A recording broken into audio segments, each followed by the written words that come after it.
أقدمي دقيمة سلام قبل يفتو نزا بيدو سمعكم حساب بندحر زي تسأليكمو شير تبولكمها صبو ماليتي زقنة كابزي ماس ميديا كوا ترجع طفيه اللوخو مطفيه بخالق قداي دامبر تي أنا زأمن له حساب كسب هو زلوا زغصل እዩ ولا حنتي كل جزء زاربه እዩ أنا كم سب بفلا إذا فتحن لوطن إلى خابز جمرة نتي بزكال تسقمات ناي إرتراويان انتايو مالت بزكالس بسمعي زي كونكو برديتي نافتحن لوطن وي تبقيسه وي جميره مالتي شجرنا إرتراويانسي كم من تاي زبقس تاي سلزقاطمنا ينا خم إرتراويان أكم زوديقنا مودعتا خاني مودعتا مفتحنا يزقل لنا قرسي انتاي كخون اللو إلي بتزع أمي برديت مبر بسمعي تايتو بقوسكم سلازي اتفتحن لوطن ويدما اتي اب إرتراويان اقاطي مزولو كساب عوت كمز حجي ولا بزربا اي زرب بمنفس بحلنا كل جزي ابتناي مجمرتا ويابتزا امنو له متكل سامو ودعتا زبي إرترا بحقن حقاونتن كما حدر زغئل زبي إرترا بسلام اب حقورو كنبر كساب زغئل ولا بتمنيتن بحلنان بحلمنسي حسابي زغير حيكونن من البات نقلقل السبات كمزي كماس ميديا متفاق قلي كال زمسلوم سبات اللو كاب وحدة السبات وين قال سمع خو زربا سلازولو اي مالتي انتاي جن حدا نقر زصلعكا نقر الله مانياتوس تناي إرتراويان صاب حجي نخودو زلنا صاب حجي نخودو زلنا كلنا نريء زلنا هنا مانياتو إرتراويان كم إرتراويان صقمنا انتاي يتشجر كيف لتقع كابت صقم كتوصا اي تخلنا سلازي إرتراويان شجرنا سلازي فلتنا يو ويتصقمنا بلكع بزعق منا نسرحلو سلازي كألنا هنا بهيمانت بأوراجا بمننة تقلمله صاب حجي تمقم مع زخيط زقصل زلو مالتي توسع كل ناسي كند حبيرنا كاب شجر كملنا نوص كند نحسب نتزلنا شجر وينتأقات منا زلو شجر بمفلاينا خاني نتي عماسينا كم هزبي نتقتالينا وجله بمفلاينا خاني حاجز نفطرلو علنا جا انا زي يصلعني ولا ابز ماس ميديا حدا خافت زصلعني زي مالي زخون إرتراوس بمسلينت كخيت تريو مالتي ابتناي مسلينت راح إنكلل زبل بقى تي مبزحتي يسب بأوراجا بزوبا بهيمانوت بعدي تريو مالتي هاجر كاني بدرجة حزبن هاجرن حسيب كطرحها هاجر كسرح تخيل هاجر كتمعار تخيل نبر بعدن بأوراجان بهيمانوتن حطو خطبل سلازو عالكان زحدر كان ولا حنتي تفتحو نجر يلن زي حج زلو صقم بزياده قصلي مالتي سلازي انا كم بحري كاني ከም ሓደ ኤርትራዊ ብደረጃ ህዝብን ሃገርን እየ ዝሓስብ በቃ ኣምላክ ከምኡ ስለ ዝፈጠረኒ ኣብዚ ናይ ሃይማኖት ናይ ኣውራጃ ዓዲ ዕንኪልል ትብሉ ሰባት ክኣትዎ ስለ ዘይክእል በቃ ህዝቢ ኤርትራ ብልክዕ ሽግሩ ክሳብ ዝፈልጥ ናይ ሓባር ኣፈታትሓ ክሳብ ዘይፀውዐን ኣብቲ ናይ ሓባር ስራሕ ክሳብ ዘይተኣከበን ዓቕሊ ጌርካ ሰቂልካ ምፅባይ ተሓሽ ስለ ዝበልኩ ብዙሕ ነዚ ናይ ማስ ሜዳታት ከም ቀደመይ ኣይኮንኩን ንሱ ጥራሕ ዘይኮነ ዋላ ካልእ ፀገማት ክህልወኒ ይኽእል ዝኾነት ሓሳብ ግን ዝኣምነሉን ግን በቃ ክሳብ ብሂወት ዘለኹ ምሳይ ዝቕፅል እዩ ክሳብ ዓወት ዝቕፅሎ እዩ ምክንያቱ ንፍትሕን ለውጥን ወፃዕን ብርድኢት እየ ደኣ እምበር ብስምዒት ወይ ብሙስሊነት ኣይኮንኩን ንፍትሕን ለውጥን ደው ኢለ ንመሰለይ በቃ ንመሰለይ እጂ እቲ ቀንዲ እንታይ እዩ ኣብዚ ሊንቅኔ ብዙሕ ነገር እዩ ዘሎ ብዙሕ ነገር እዩ ዘሎ ኣብ ኢትዮጵያ ኣብቲ ማዓስከራት ዘለዉ ኤርትራውያን ብዙሕ ፀገም ከም ዘጋጥሞ ዘሎ ንሪኦ ዘለና እዩ በቃ ክቕፅል ፀንሐ እንጂ ሓድሽ ነገር ኣይኮነን ይቕፅል ኣሎ ማለት እዩ ስለምንታይ ይቕፅል ኣለካ ምፍላይና እዩ ማለት እዩ ኩሉ ግዜ እቲ ሽግራትና እንዳገደደ ዝገድድ ዘሎ በቃ ሓቢርና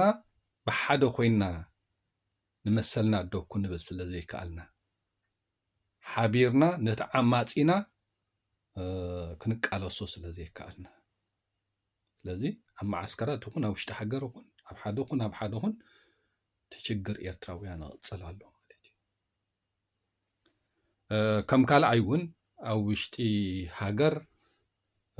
ኣብዚ ልንቅኔ ዓዲ ሙሉእ ተኣሲራ ንሰማዕ ኣለና ሓደ መንእሰይ ወዲ 16 ዓመት ከዓ ከም ዝተቐተለ እዚ ሕጂ ብፍላይ ቶም ደቂ ከባቢ ኣብ ኤርትራ ከም ሓደ ሓድሽ ነገር ዝስምዖም ኣለዉ ማለት እዚ ነገር ከምኡ ከሎሲ ደገፍቲ ከዓ ኮይኖም ከዓኒ ዝዛረበሉ ሰሚዐ ንምንታይ ከም ዝኸውን ኢሎም ከዓ ዝዛረቡ ዓዲ ሙሉእ ምእሳር ሕጂ ዲ ተጀሚሩ ኣበይ እዮም ዘለዉ እዚኦም ዞም ሰባት እዚኦም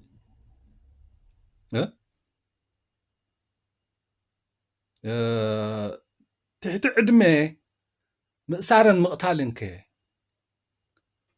ኣብዚ ሕጂ ኣጋጢሙ ዘሎ ሓውና ድዩ ኣጋጢሙ ነዚ ግዳይ ኮይኑ ዘሎ ሓውናን ወድናን መንግስተ ሰማይ ይቀበሎ ሕማቅ ረኺቡ ስድራ ቤት ሕማቅ ረኺቦም ብደረጃ ህዝቢ ከዓ ሕማቅ ረኺብና እቲ ናይ ነዊሕ ዓመታት ዝቕፅል ዘሎ ወፃዓ እዩ ትሕቲ በዓል ሲሃም ዓሊ ዝተኣሰረን ሽግር ዘጋጥሞን ህፃን የለን ኣብ ኤርትራ እዞም ሕጂ ትሕቲ ዕድመ ተቐቲሉ ትሕቲ ዕድመኹም ዝጋጢምዎ ዓዲ ሙሉእ ተኣሲራ ትብሉ ዘለኹም ሲ ኤርትራውያን ድኹም ንምዃኑ ዓዲ ሙሉእ ምእሳር ታሪክ ኤርትራውያን ገልፅልዎ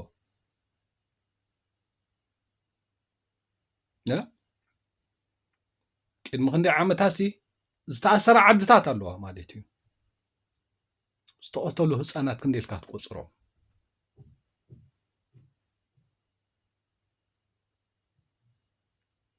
እዚ ነገር ከም ዝኸሎሲ ንምንታይ ከምኡ ኸውን ኣነ እኳ ደጋፋይ እንደ ግን ተፈፂሙ ዘሎስ ጌጋ እዩ ኢሎም ከዓ ይዛረቡ ማለት እዩ ደቂ ተዓዲ ስለዚ ኣነ እንታይ እዩ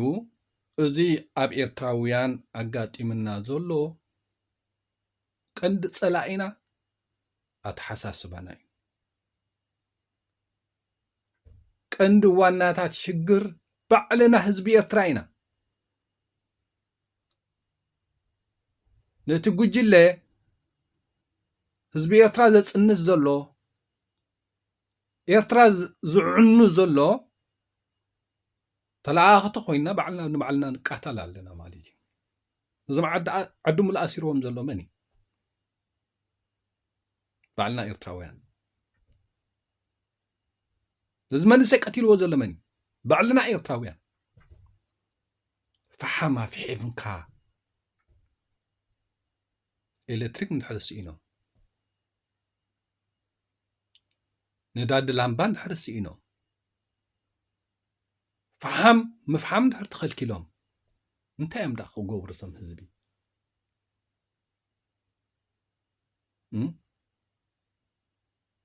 ሕጂ እቲ ቀንዲ መልእኽተይ ኣነ ደቂ እቲ ከባቢ ሕጂ ሓድሽ ነገር ጌርኩም ክትዛረብሉ ስለ ዝሰማዕኹ እየ ዝዛረበን ዘሎ። እዚ ሓድሽ ነገር ኣይኮነን።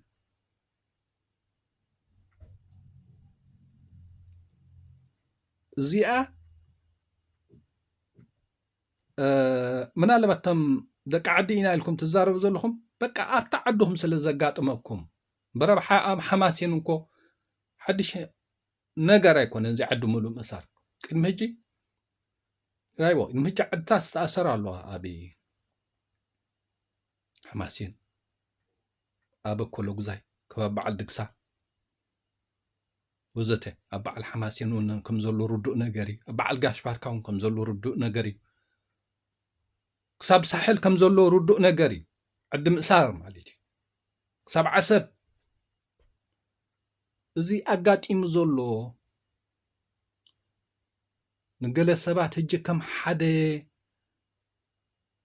መጀመርታ ዝተፈጸመ ጌርኩም ትርእይዎ ዘለኹም በቃ ዝጸንሐ እዩ። ኣብታ ሃገር ዘሎ ሽግር ስለ ዘይፈለጥኩም እኳ ነቲ ቀታሊ ጉጅለ ክድግፍዎ ጸኒሕኩምን ትድግፍዎ ዘለኹምን። እዚ ሕጂ ትርእይዎ ዘለኹም ግን ሕጂ መጀመርታ ዝተፈጸመ ኮይኑ ስማዓኩም ንገለ ሰባት በቃ 34 ዓመት ገይሩሎ።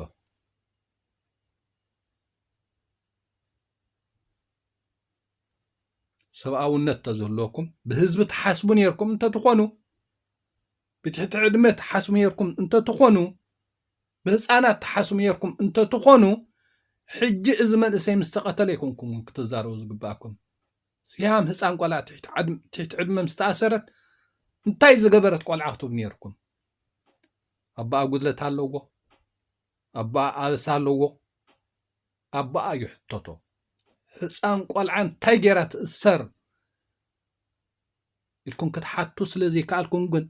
ነቲ ገበን ዝፍጽም ነበረ ጉጅለ ክድግፍዎ ጸኒሕኩምን ኣለኹምን። ሕጂ ትሕቲ ዕድመ ወዲ 16 ዓመት ቀቲሎም ዓዲ ሙሉእ ኣሲሮም እንዳበልኩም በቃ ትዛረብሎም። ሕልና ይሃለወና ብደረጃ ህዝብን ሃገርን ንሕሰብ ከም ህዝብን ከም ሃገርን ክንቅጽል እንተኾይና ማለት እዩ። ጎረቤትካ ገዛ እናተቓጸለ ከሎ እንድሕር ኣስቅጥ ኣቢልካ ግን እታ ገዛኻ እውን ጽባሕ ትቃጸል። ሕጂ እቶም ገለገለ ሕጂ ከቢድኩም ትዛረቡ ዘለኹም በቃ ህዝቢ ኤርትራ ን34 ዓመት ተጋጢሞ ዘሎ ነገር እዚ እዚ ተቐቲሉ ዝበሃል ዘሎ መንእሰይ ሲሃም ጓል 14 ዓመት ተኣሲራ ክሳብ ሕጂ እስር ቤት ዘላ ወላ ሓንቲ ኣበሳ ዘይብላ ህፃን ቆልዓ ታኹምኩም ክድግፉ ጸኒሕኩም። ህፃውንቲ እንዳተኣሰሩ፣ መራሕቲ ሃይማኖት እንዳተኣሰሩ፣ ልዕሊ ዕድመ እንዳተኣሰሩ፣ ዓዲ ሙሉእ እንዳተኣሰረት እንታይ ክትገብሩ ክድግፉ ጸኒሕኩም? ፖለቲከኛታት ስለ ህዝቦምን ሃገሮም ዝተዛረቡ ሕግን ሕጋውነትን ዝሓተቱ ተኣሰሩ ከለዉ ታንኩም ዘይተሓቱ ፀኒሕኩም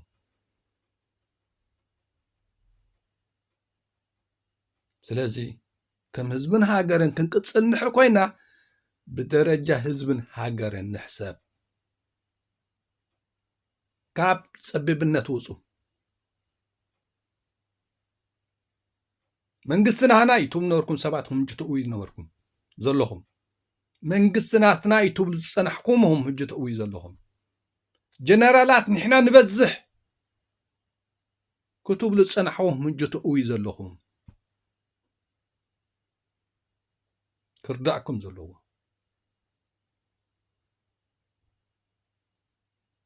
ሰብ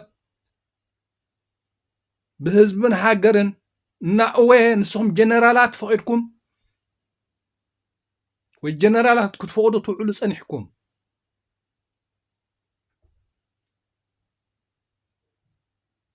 ሕማቅ መራሒ ካብታ ዓዲ ምፃእ ካብቲ ዞባቲ ምፃእ እንታይ ትርጉም ኣለዎ ብደረጃ ህዝብን ሃገርን ዘይሓስብ መራሒ እንታይ ትርጉም ኣለዎ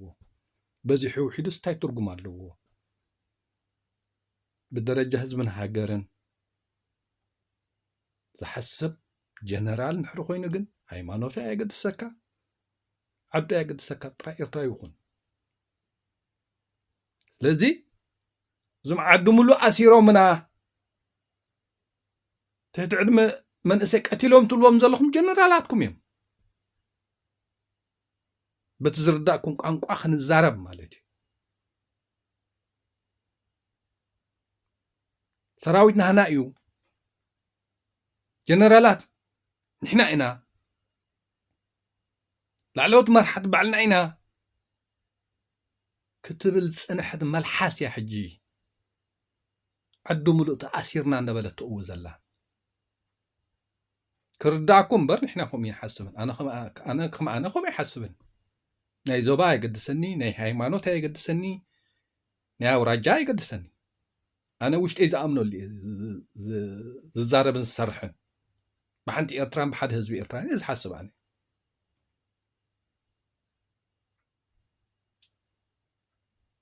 ህዝቢ ኤርትራ ብሓደ ህዝቢ ኤርትራን ብሓንቲ ኤርትራን እንድሕር ዘይሓሲቡ ክዓኒ እዩ እታ ጥፍኣት ንኸዳ ዘለና ክትቅፅል እያ ስለዚ ከም ህዝቢ ካብዚ ዝኸፍእ ከይመፃና ብደረጃ ህዝብን ሃገርን ንሕሰብ ሃይማኖቱ ኣየገድሰካን ዓዱ ኣየገድሰካን ኣውራጁ ኣየገድሰካን ዞባ ኣየገድሰካን ንፉዕ ኤርትራዊ ጥራሕ ይኹን ንፍዕቲ ኤርትራዊት ብህዝባን ብሃገራን ትሓስብ ጥራሕ ትኹን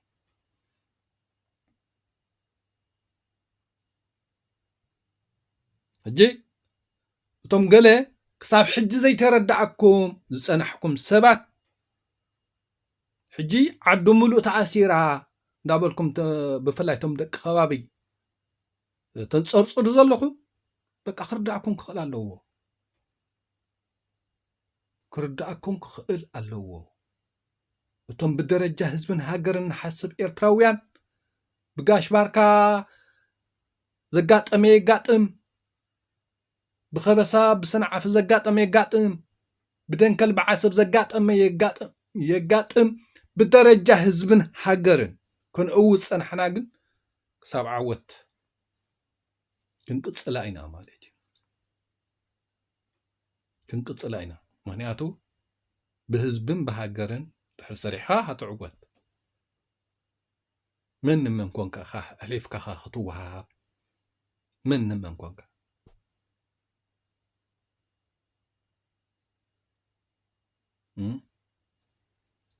ስለዚ እቶም ሕጂ ኣብ ምድጋፍ ትቕፅሉ ዘለኹውን ብዓዲ ብኸባቢ ዘይኮነት ኣብ ገገዛኹም ክትመፃኩም እያ ተንክሳብ ሕጂ ዘይተረዳእኩም ሰባትካ ተረድእዋ ንህዝቢ ኤርትራ ኣጋጢምዎ ዘሎ ወፃዓ ፈሊጥኩም ብደረጃ ህዝብን ሃገርን نمثلكم دوبل ህዝቢ ኤርትራ ሕጊ የድልዮ ኣሎ ህዝቢ ኤርትራ ፍትሒ የድልዮ ኣሎ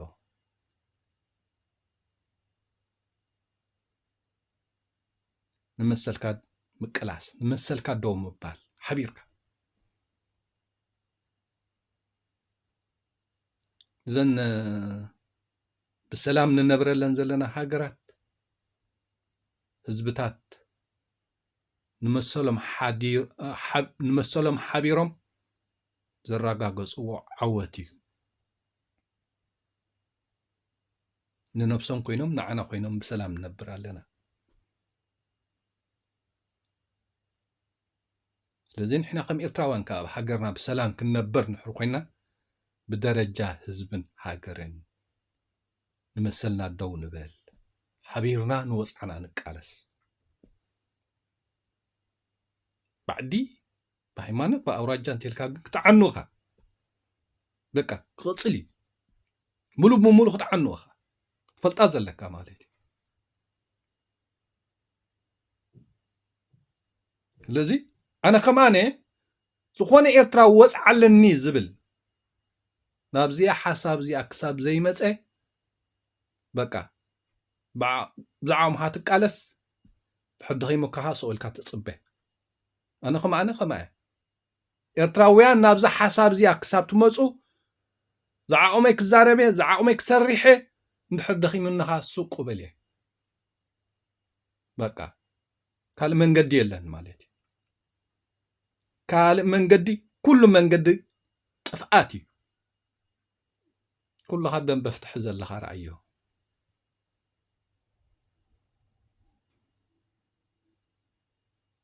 إرتراهم إرتراوسي زفلا عليك كاسنا حساب مساي قبل لعلي وسع سن حساب يلن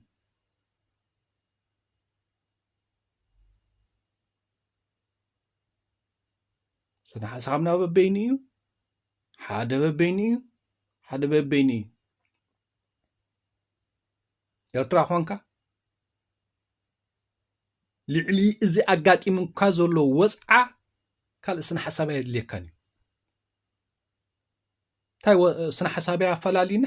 سن حسابنا ببيني زبن مخنياسي حسوتي كونو إرتراوي حقنيا إرتراوي نوسعة خان مسلكا دو زبلكا إرتراوي نحرخونكا نصرتياتا من قدي نصرتيا سناي